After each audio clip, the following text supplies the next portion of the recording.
Is that playing again? Oh, nope. I'm hearing it on another channel. Sorry. Good morning, good evening, good afternoon. I did that for May because she likes it when I do that with videos. Welcome.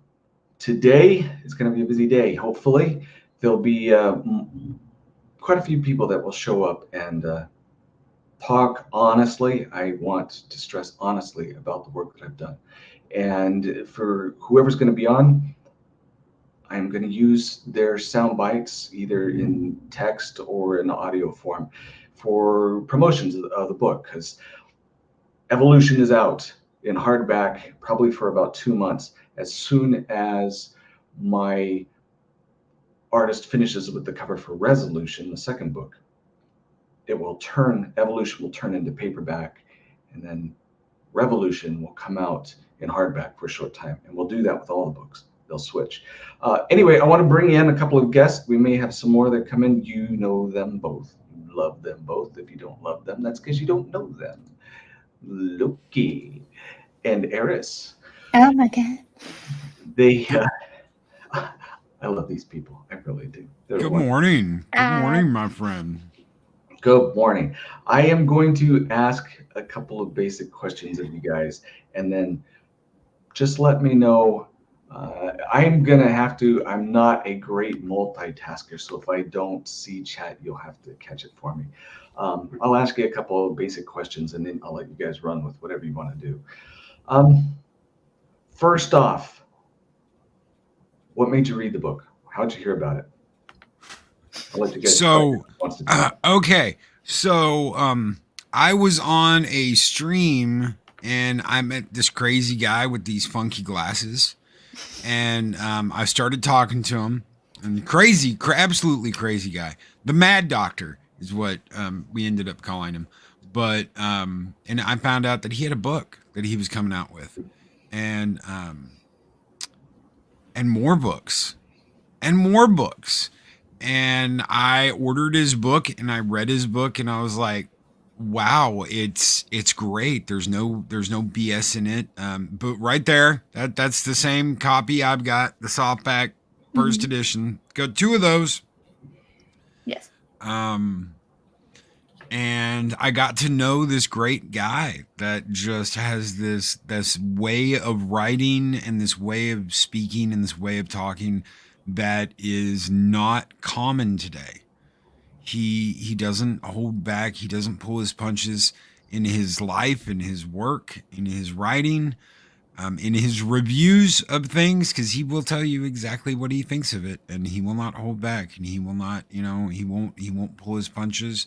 He won't give it to you soft. He's gonna give you everything he's got, and a whole modicum of respect for Adega because of all that. Because he does not, he doesn't mince words. He doesn't pull his punches in life, in his writing. It's admirable, and I am lucky. I'm so very, very lucky to have gotten to know Adega, and to be here today, hanging out with him on his opening tour for his hardback book. Guys, if you were in chat right now, please share it out. I've tried to share it out on all social media platforms, on Twitter, on Discord. If you got a place you can share it out, because the more attention he gets, the better. And the more editions of this book he's going to get to make and he's going to get to sell, which is, he deserves it. He deserves a lot more than now all this shit. You patted me on the back and did a few unsolicited strokes. I wanted to know what you thought of the book. Oh, is that what you wanted? Wow. Okay. I thought we were talking about the man and the myth, the legend, Adega Outlaw. Hello, Mr. Hyde and Broken Entertainment. I'm a big fan of what he does. Anyway, go ahead. So I love the book. I got the book in my hands and I read the book, and Adega knows that I was like, man, this is like from start to finish. It's like, oh, hello, and you start reading about this guy and what he's going through, and it's like from 0 to 60. Oh, hey, I'm gonna go out for a jog, and then boom, The jog never ends. It turns into a sprint, and then it turns into a full bore run, and you're traveling through space, and people are doing these things to soup up their bodies and to soup up their abilities, and you're like, what is going on? But it's all there, and it's all there waiting for you, and it's this epic. It's not just evolution. There's so much more. Like he was talking about, as soon as that second book, as soon as the artwork's done, he's gonna come out with that too. And you got to get that book, and then you got to get the third book, and then there's more books that have to do with things before that. And you're like, yes, I want more. And you want to know who these people are, who their parents were, yes. And I'm not going to ruin anything for anybody by spoiling things, but well, you can do what you think is appropriate. And Anthony Chihuahua, hey bud, how you doing? You spoke a lot here, Loki. Time to let the lady speak. Yeah. God damn it. Oh my god. language. Those of you who don't know, Heiress of Chaos she lives up to every bit of the name, but she's also quite wonderful. If you ever met her in person, you will know she's a wonderful, beautiful lady, perfect soul. I am very honored to know her. Go ahead, please. Now that I said that, be nice to me. You are welcome for my presence and existence on this planet. Let's see. I kind of wanted to follow the same format. Well, I was kind of just wandering around the Twitters and the YouTubes, and I found out there's this weird guy that had a morning show. The bizarre idea concept, a morning show. What madman would think that would be a good idea? And I don't know anything about that. And then I got to be a part of the community, and slowly but surely, after we figured out how to pronounce your name correctly, Dega. Diga. I remember that. Diga. Yeah, it sounded so right at the time. It sounds so incorrect now. Like I'm offended by it. Oh, it's like Cecil and Cecil and tomato and tomato and yeah. We're not having this. But yeah, it's we got to know you, and I love supporting people, especially indie creators, in their endeavors. So we have lots of books from people around the community here, and it's just I kind of go around the first time seeing someone with their writing, and you're kind of like, okay, this is their first time, awesome. I'm gonna see what they got, and dear God, I felt like I accidentally stumbled into a rocket ship and blasted off. I had no idea what I was getting myself into. The characters are absolutely phenomenal. The story is amazing, engaging. You literally do not want to put it down. It's amazing. You can relate to the characters. They're humanized, which is a very annoying thing to see nowadays. To see the characters, these people, they don't. It's like they don't really exist, And yours, they do. They're like, you can imagine having an actual conversation with them. They are three-dimensional in the purest form of that. And it's amazing. I cannot believe that this was like your first book. I wanted more. Like I got to the end and I was like, what? No. That's not people fair. Say that about some of especially the Blood Witch, the way it ends. We'll be covering that later. Thank you. If there was a part of this first book that you were open to more imagination than anything else, what part would you say? Which person, which aspect, which device, what would be what opens your imagination up the most? That's key to me. That's a big thing for me. Eris. Oh, I was gonna let Loki go first because I wanted to go grab it. Ladies first. He just jumped in last time and he was so rude. How dare you? I don't know. I don't even know as far as like constructive criticism goes. Damn, I don't know.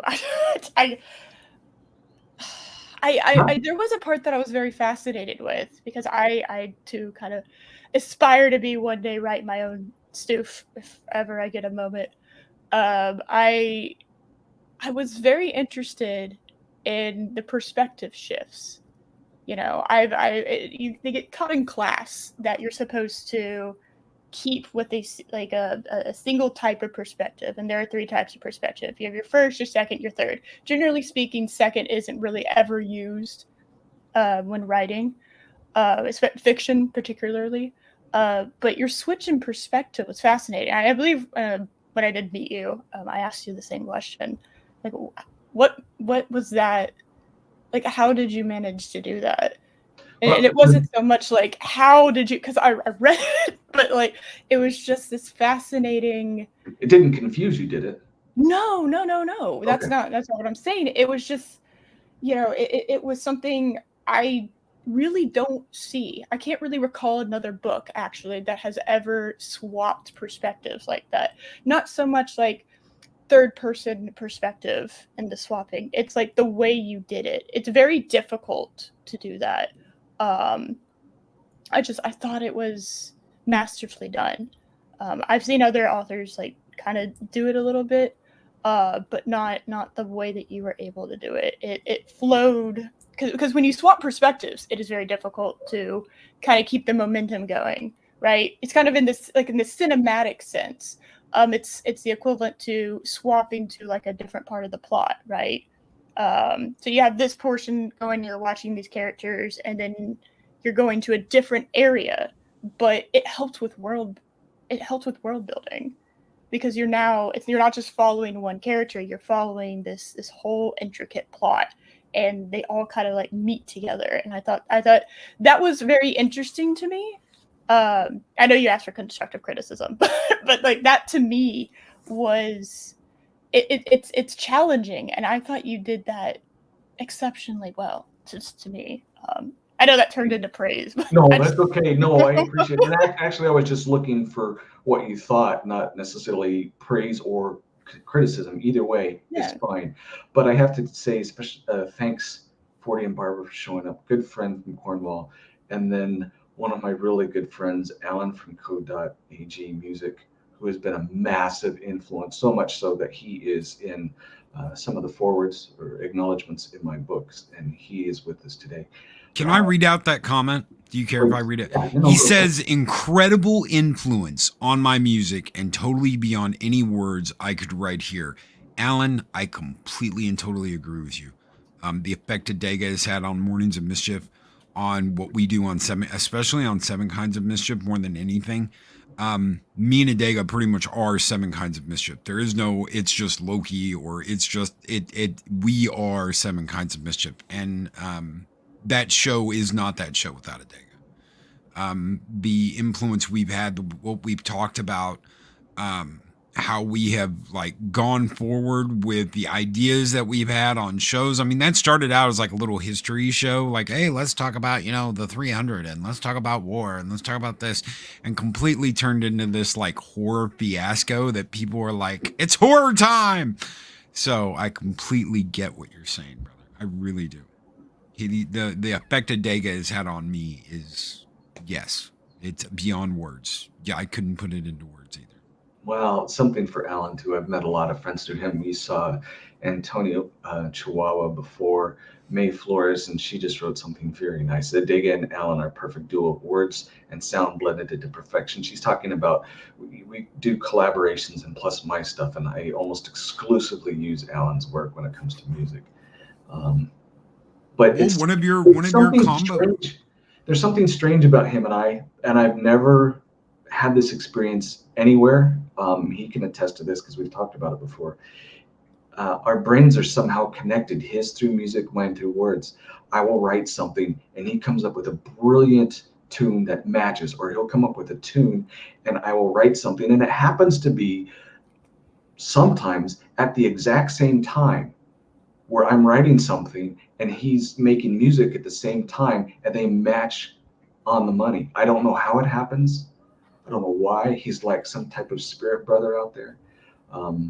But he's a phenomenal man, one of the kindest people I've ever met.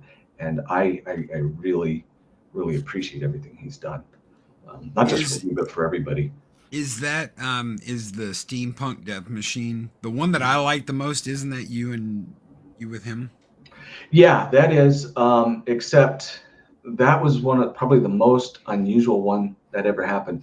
We do these things for Halloween, and I submitted a story for him, and he said, I can't do anything to it because normally he'll put background music, some haunting stuff.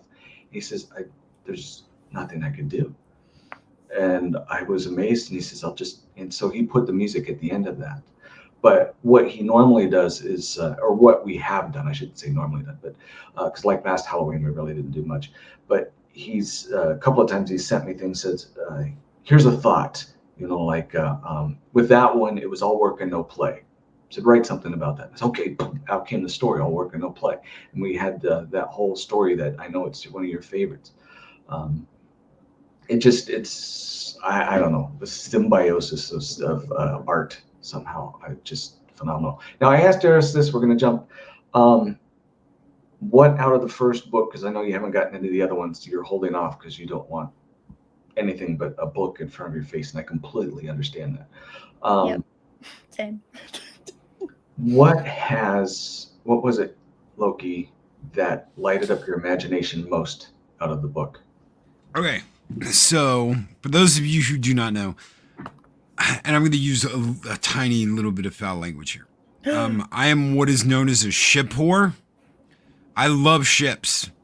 I've got a plethora. I've got actual ships. So like starships, naval ships. I'm a ship whore. I love ships. I have my own like starbase full of ships. I absolutely love ships. So reading Adega's words about this ship that has attitude, this ship that doesn't take any crap, that was designed to have this imagination and soul to it. I was like, yes. And then one day Adega showed me this. He was like, look, this person made this. And I'm like, oh my God. And he's got like the model. He's got the model there, and I'm like, yes, I want one. And he's like, whoa, there's only one. And I'm like, well, you're gonna have to get them to make more. That way you can produce these and sell them. Get a deal. Get a deal with 3D printer them, whatever you gotta do, man. Have people paint them, whatever. But you got to get these out. So I'm just that was the big thing with me with Evolution was it was like yes, it is a roller coaster ride from start to finish. It's like fuel injected nitrous oxide, but then you've got these things that he wrote, and you've got these ideas like the ship. And God help me, I can't remember the name of the damn ship. Big biointegrated gunship. Big biointegrated gunship. Big. I mean, you can just. My name is Big. Oh, hello, Mr. Big. I'm the big ship. A little bit of spoilers. It didn't start off that way. It was never. It was intended. One of the lead characters, his name is Edric. Let me see if I could share screen and let you guys see what he's talking about. I am learning how to do this.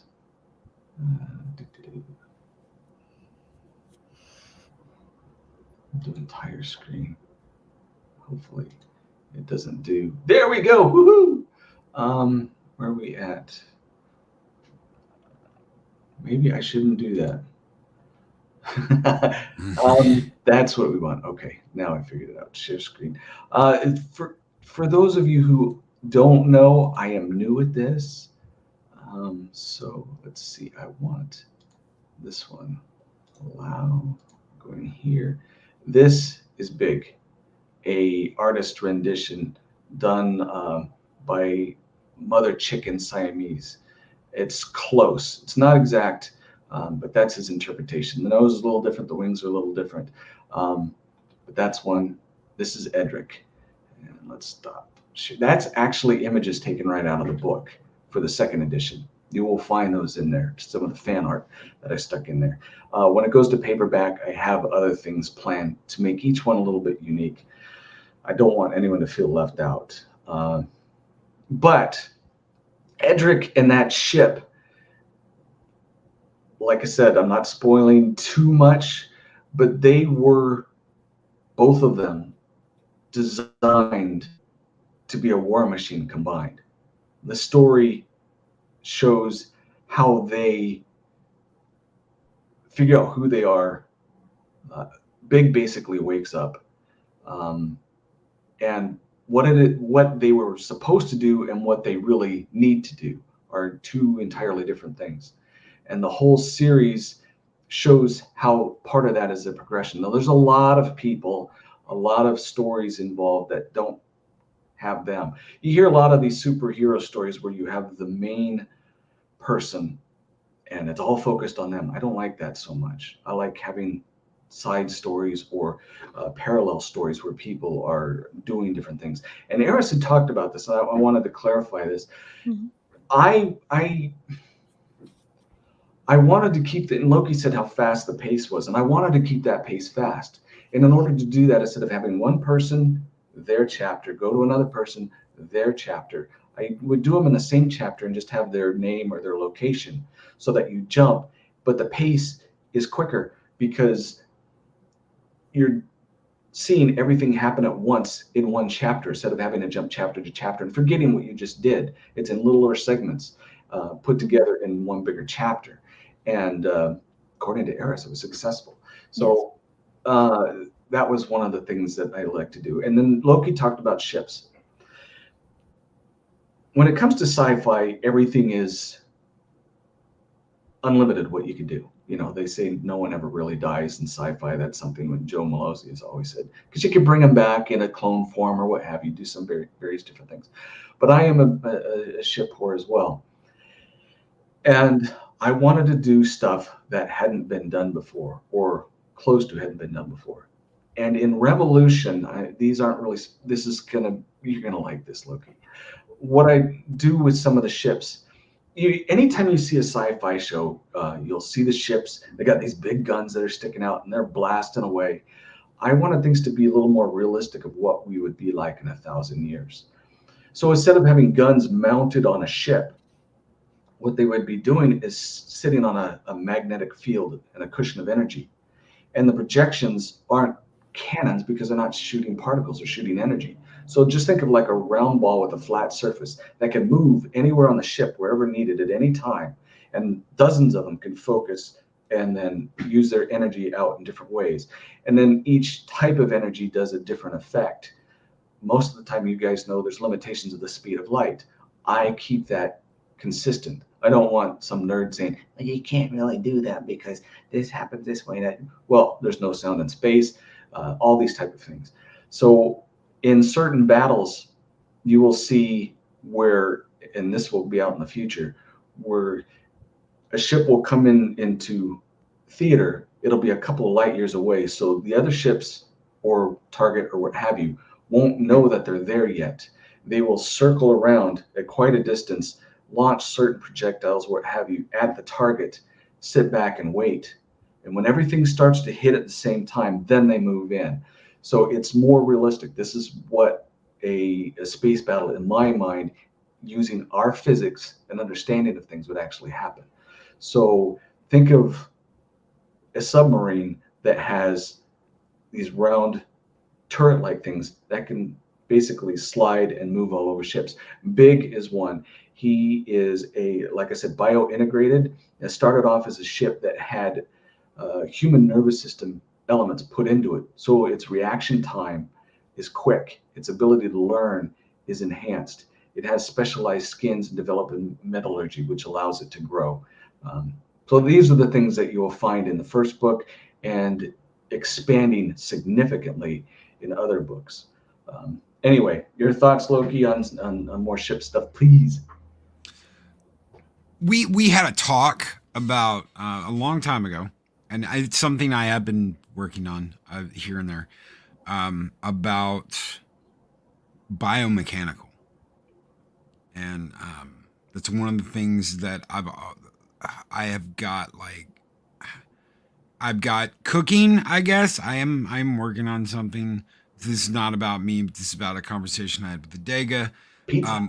I love the biomechanical. Yes, pizza. I love the biomechanical idea, and I love the fact that a ship is more than just a hunk of metal. You never felt like the Enterprise in the original Star Trek was just a hunk of metal. You never thought the movie ship was just a hunk of metal. It's never been just, oh, well, this is what gets us to here and here. It's been a character. And when you evolve that even more like Adega has, it becomes a very special character. It becomes a very special part of the story. It becomes a character in the story. Those are the best ships, and those are the ships you're going to love till day you die. Those are your Moyas, those are your Enterprise, those are your loves, your Talons, your Bigs. And Adega wrote it perfectly. Adega did it perfectly. His ideas for the ship were absolutely head on. All right, we've talked ships. I'm going to pick on you, Eris, if you remember, because it's probably been a while. Personalities of characters. Any of them touch you, and who was it and why? Well, I know I threw a curveball at you. Yeah, that's no. This is going to be pretty simple. I mean, who doesn't love the hero's journey, right? Who doesn't love that? I kind of just loved that Edric. I did pronounce that correctly, right? I've only read it in my brain, and my brain tends to stick with whatever stupid pronunciation it comes up with, right? Yes, okay, Edric. Cool. I don't need you making fun of my pronunciation. You get it right. You're good. All right, good. All right. I love just at the beginning. It's like I said, it's very simple. I love at the beginning.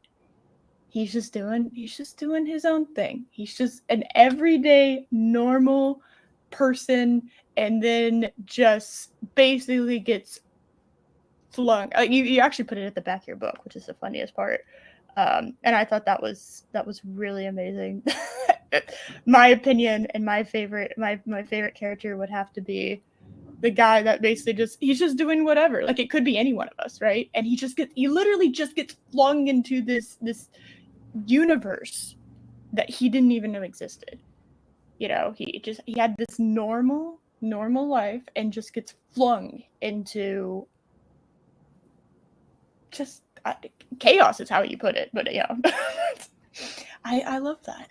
I love how he deals with it, because I don't know how I would deal with that. I honest to God, I think I like to think I would handle it well. I don't think I would handle it as well. I think I would kind of freak out a bit. I don't know if I'd be able to roll like he was able to. I don't think I would be able to do, like, just, I don't know, like Tarzan swing from the branches. I think I just like fall down like from a tree on my face, kind of, in a way, metaphorically. I admire that. I admire the ability to just take what life gives you and just say, okay, just go.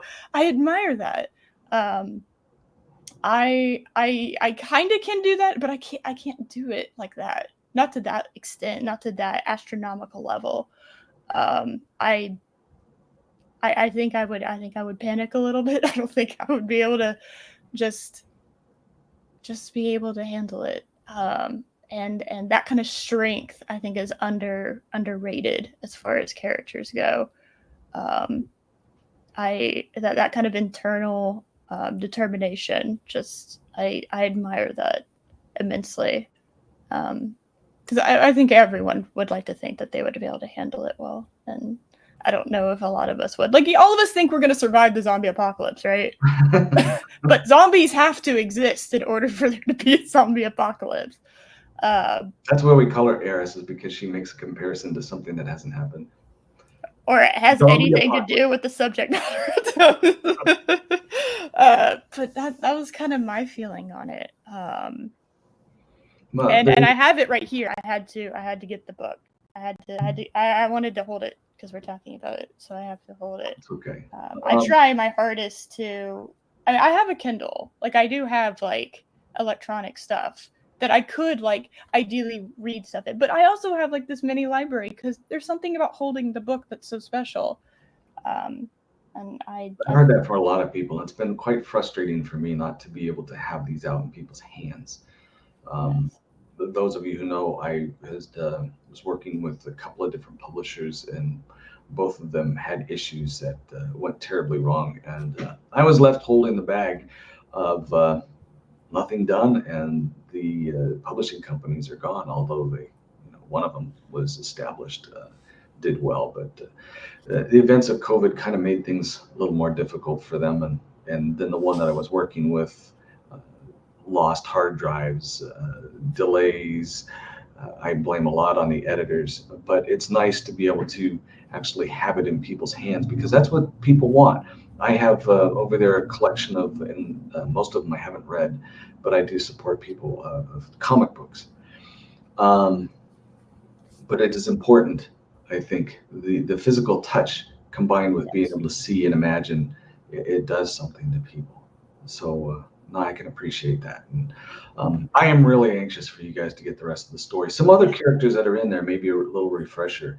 We have, and they actually become more integral and very fleshed out characters, is Janice Graves, Steve Price. Both of them work for a government agency, and they become huge in the next couple books. I love their characters. Some people think Janice Price is their favorite character, simply because she's absolutely amazing. You'll see.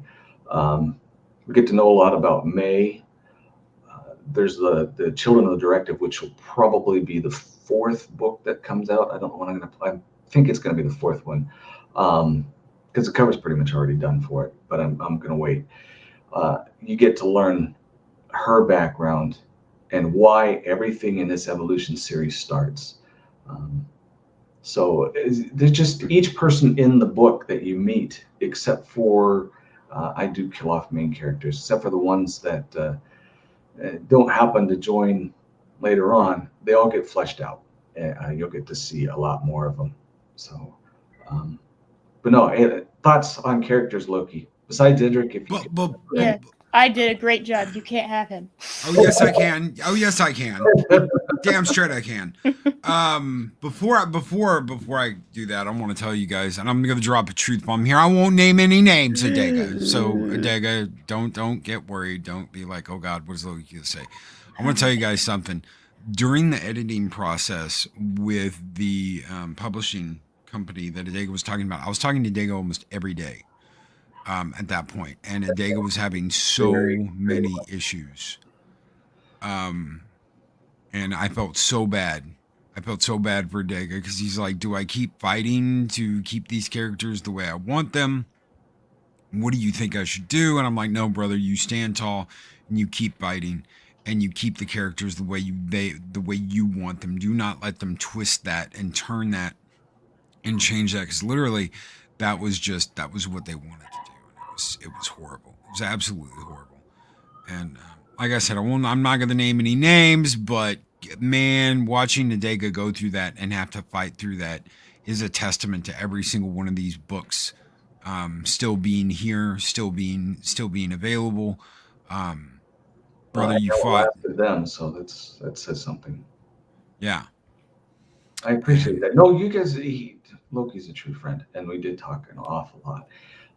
It was quite a frustrating time. I know Broken Entertainment, he writes, he can kind of understand what I'm going through, not to the extent, because this was I got him with a group, a publishing company that was newer, and they had the right idea.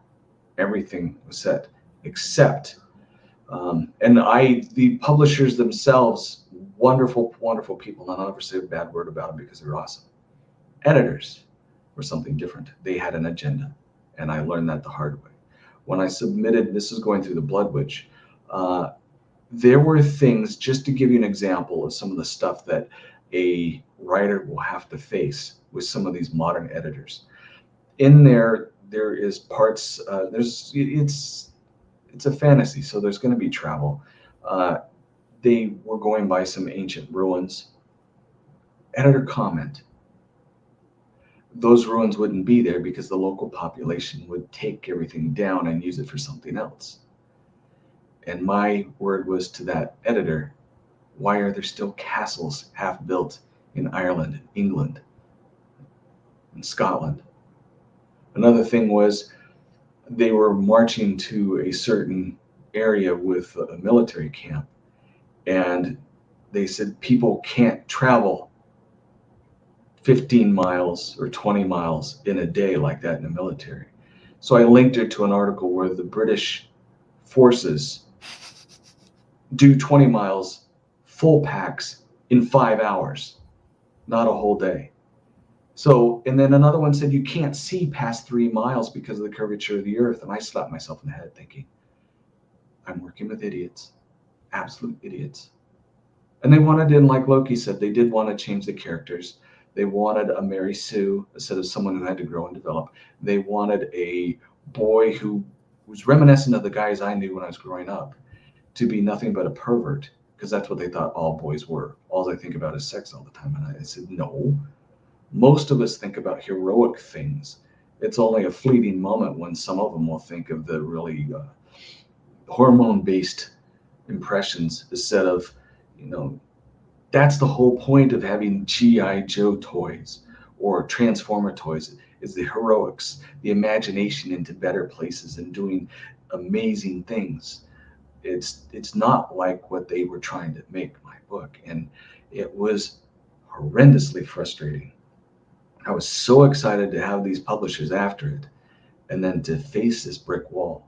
And again, I have to thank Loki tremendously, because we had several 2-hour long conversations where I'd say, I want to hang on. And he's going, you have to hang on. You can't let them screw up your work. And it means a lot to me. And he really has become a brother for me. So I appreciate that. Thank you, my friend. All right. I invited you on to help people know about the book. Buy it now. Let me see if I can do this.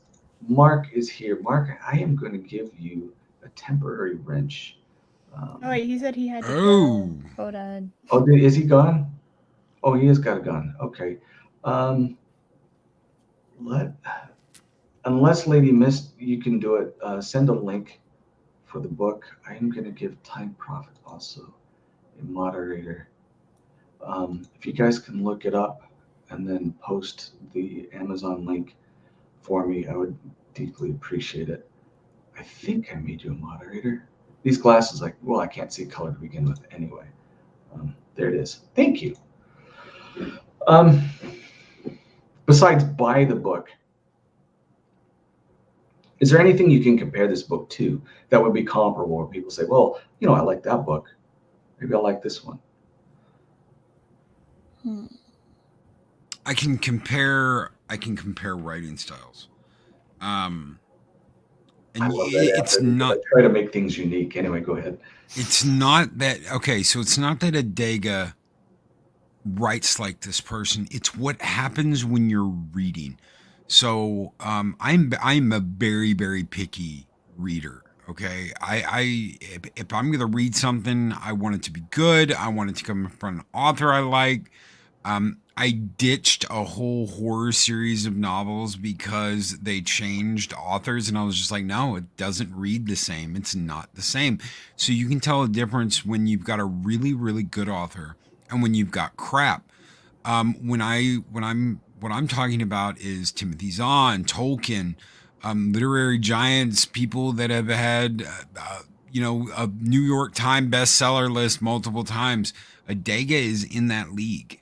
When you read Adega's book, you get lost in it. You literally everything goes to white That means that basically everything around you fades out, and suddenly you're in that book. You are seeing what that is going on with that character. You are experiencing what they're experiencing. Great literary authors, giants in their field, have this ability to transport you to what is going on in that book, and so does Adega. And that's the beautiful thing about reading Evolution. That's why I can't wait to read the next books, because Adega knows I've been very, very. I don't want to know spoilers. I don't want to know it because I want to read it. I want to have a book in my hand and I want to read it. And I guarantee you, if you know what I'm talking about losing yourself in a novel, in a book that you're reading, and finding another author that does that for you, that man is Adega Outlaw. That man's sitting right next to me right here. Thank you. And Time Prophet, you have to look. It's a book by Adega or Adega Outlaw Evolution. Adega tends to pop up as the Portuguese phrase for a wine cellar, one of those little portable wine cellars. That's what Adega means in Port. There, he got it. Okay. All right. Thank you. Eris, same. Any other thoughts? I know it's. No, you're good. You're good. It's funny. Whenever I read a really good book, basically, and this is kind of how my writing style is too. You visually see it. It's like you're watching a movie, right? The words literally will transport you into everything is playing out in your mind like a movie, right? So to me, it's kind of harder for me to compare books to other books. I like to compare them to movies. I'm very visual. If you're able to create words to then translate into an entire like movie set, a film occurring in my brain, you have done a phenomenal job. Because that's actually a lot harder than people think it is. I've read me some bad books before, and bad fan fiction also is. People just they think it's easy. They think it's easy to just, hey, let me just like, oh, I'm looking at this and I'm describing it. It's like, yeah, but you have to describe it well, and you have to engage the audience. And not only were you able to do that, but you're able to remind me of movies, which again, very difficult to do. And these are two movies that don't really have anything to do with one another except for the fact that they're both science fiction-y. And I have reasons for why they remind me of Pacific Rim and Ender's Game. I know. It's a very, very odd combination of two things. It's like the bond that Edric shares with Big, to me, kind of reminded me of in Pacific Rim, like their deep bond, not just like with the other like person that they're with, but like with the machine. It's like a bond with man and machine that you'll kind of see this sometimes when you'll have a guy or I guess girl be really attached to their car, but it's like it's deeper than that. It's like they were permanent. They were always meant to be together, right? Pilot and Moya from Farscape is another way I could put it. It's just like obviously there's a different relationship between those two, and it reminded me a little bit more of like the Pacific Rim relationship. And in Ender's Game, the one like the he is a man. Edric is a man, but it's kind of like a childlike wonder that he goes through when he's exploring this new universe, but at the same time having to deal with the horror that kind of comes with evolution of a species to a point when technology and humans start to really meld together into one. I don't know if any of y'all know this, but take it like cyberpunk. I know, shocking. Nobody could have called that. But it's just like in my mind when, and I can't really describe it further than that. It's like I'm reminded of those two movies, and I know it's probably not your go-to as far as sci-fi goes. But I just it's this fascinating way of technology and humanity coming together, And there's like a standard way you can do that kind of thing, but I think you did it very uniquely. Sorry about the dog. No, you're good. You're good. It's just I really enjoy humanity and technology coming together in unique ways. And there are some cyberpunk like ways that that people will do things that it's not necessary. It's very dystopian. I didn't really get that. It seemed more hopeful than dystopian, which is unusual when you're looking at cyberpunk-esque ways of writing. So I thought that No, I appreciate that. That one thing that you'll find out at the very beginning of the book is Edric comes from Earth, and Earth, think of what we would consider a paradise, because our technology, everything is advanced to such a state. You still work for money, but it's a place everyone would want to be, except when he leaves. He finds out that that perfect place hides a lot of what it means to be human. Struggles, different problems lead to people feeling emotions better, lead to people seeing things more rationally.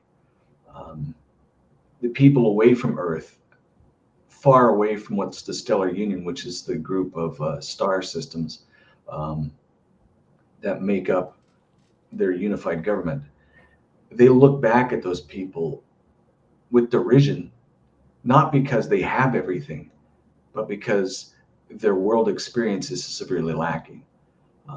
Part of what evolution isn't just the physical changes that happen, but it is also the emotional changes that will happen with almost every one of the characters that are in there. So those of you who are religious will be able to see the religion in it. Those of you who are humanists, you'll be able to see it only on a different level.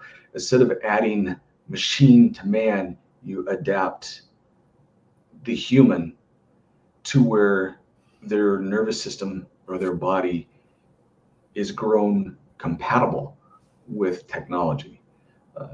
It's 1,000 years in the future, where if you think Star Trek 200 years from now, where they have transporters and they have replicators where you could make things, imagine what it would be like 1,000 years from now, where you wear your replicator.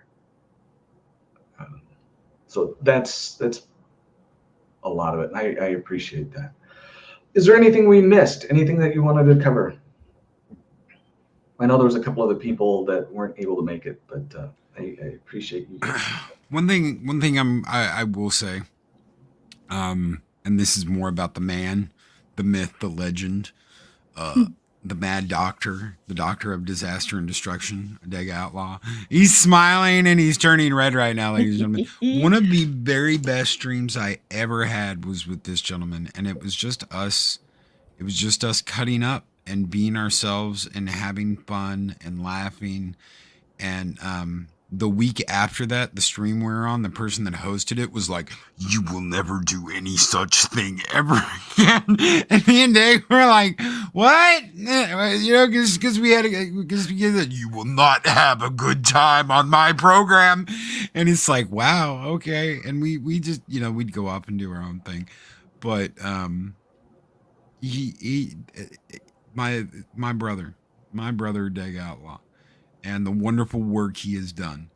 I do not compliment him and give him the praise I do because he is my brother. I compliment him and give him the praise I do because he deserves it. If anybody deserves it, he does. He is the man that said, "You know what? I'm tired of these.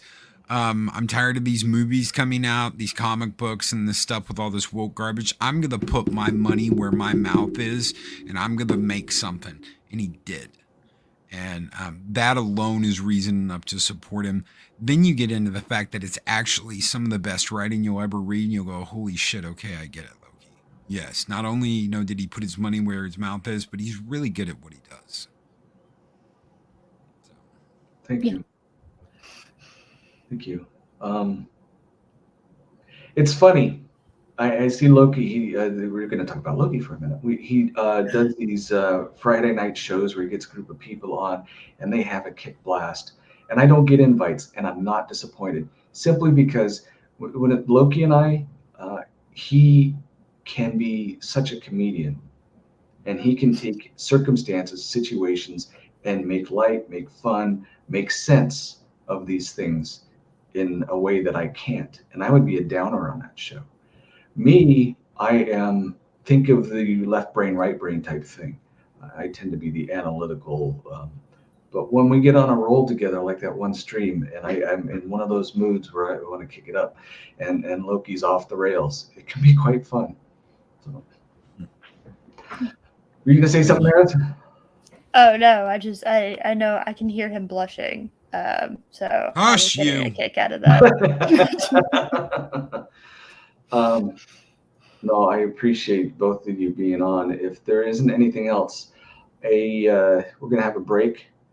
The next stream, I'm trying to remember. What time is it now? Well, it'd be 1 o'clock, right? 1 o'clock Central. Yeah. Mhm. And my brother is supposed to be on. Those of you who have heard me talk about my family before, my parents have passed away. They are much older. I was adopted when even my siblings were older. And so when he's done surfing as a 70 some odd year old man, which he does every single day, he's going to join us the next hour. Possibly, there's a few other people that may show up. I'm looking for Joe Malazzi will either be then or the 4 o'clock show. Those of you who don't know him should. And why he's going to come to my event is just an absolute honor. He's read some of my stuff. He's going to tell you what he thinks about it. For those of you who know or don't know, he is the one who was a showrunner for almost the entire, I think it was season 4 to the end of Stargate. He did all of Stargate Atlantis. He did all of Stargate Universe. He did Dark Matter. He has a ton of projects that he's working on now, which he's mentioned to me a little bit, but in order to trust, you don't share. He is a very, very busy man, but he is a wonderful individual. And I am so very thankful that he's going to try and make it. So it may be 1 o'clock, it may be 4 o'clock. We'll see. The 4 o'clock one looks like it might be a very busy show as well. So if you can make it, if you want to hear more about people gushing over my work, which I am so happy to hear. It's always nice to get compliments. But I wanted to be honest. And that was the whole thing that I've told everybody that comes on. You have to be honest about what you're talking about. Because hearing things from Joe, hearing from other people that are very well experienced and know my work, say that it is really good work. If you buy my book, you're getting really, really good work. It may be short. There are people that have told me, and you'll find this out to be, and like I said, I'm going to be point blank with you. You'll find that I can say in a few phrases what other people take chapters to do. So my book may be the intro, the evolution may be a novella, but you will find, and you guys can tell me whether or not this is the case for you, you will find your imagination expanded more than if you read a 500-page novel. I guarantee it. Mm-hmm. No, I agree with that completely. So thank you everyone for being here. Thank you Time Prophet and Lady Mist for helping with links. I can't say hello to everyone, but I made these as a legacy for my family. The money that's already starting to be generated is being held in an account for them. I won't be here forever. My youngest son will take ownership of all the copyrights. And his original thought was that he wanted to bury it so that no one could mess with it. And I says, well, you give it 10 years and you lose the copyright and it'll become free domain. You have to do something with it. And so he will take full ownership and be able to keep you going in these universes that expanded. Now I originally only wanted to do one, which is the evolutionary universe. thanks to Alan from Co.ag, and it's his fault, The Blood Witch came out, which is now one of the more popular series. People love it because it's more of, for some reason, people love the fantasy, and it's dark fantasy. There's blood, guts, and horror in it. But these are real people. I have known a lot of abused people. I've known people that tried to delete themselves. I've known people that have deleted others. As a doctor, I've seen a lot of different things. Their persons come out in these books. These are real personalities set in fictional place. And then there was one more, and I have to give a special thanks to May Flores. I did The Reach recently, and I don't want to give anything away just yet. It's too new. But when I started writing, I had the goal of doing things like I do in my office. And you guys can correct me if I'm wrong, if you don't find this way. Something I learned when you're talking with people, or communicating, I should say, with people, you have 3 opportunities each instant to connect with them. If someone is a verbal person, you have to use language that will elicit. You use words that talk about sound.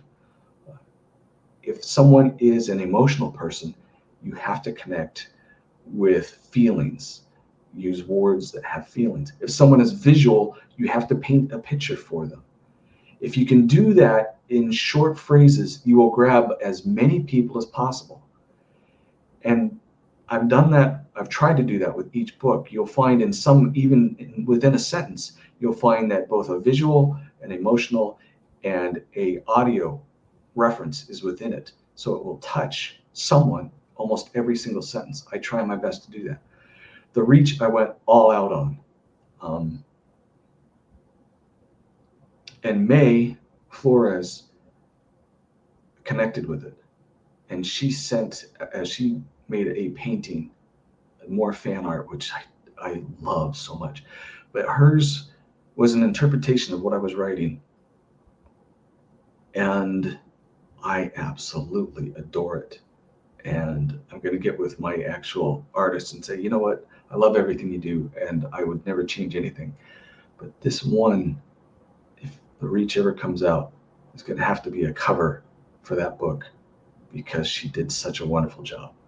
But anyway, I want to touch everybody with stories of real people, real development, heroes' journeys on small and grand levels, and open your minds to universes where our modern stories, our modern television and movies aren't taking you. I want it to make you feel good. I want you to be able to escape. So thank you, Loki. Thank you, Eris. You both are wonderful people, and I'm grateful to be able to have you as friends. And until the next hour, I'll see you later. Thank you, brother. Thank you.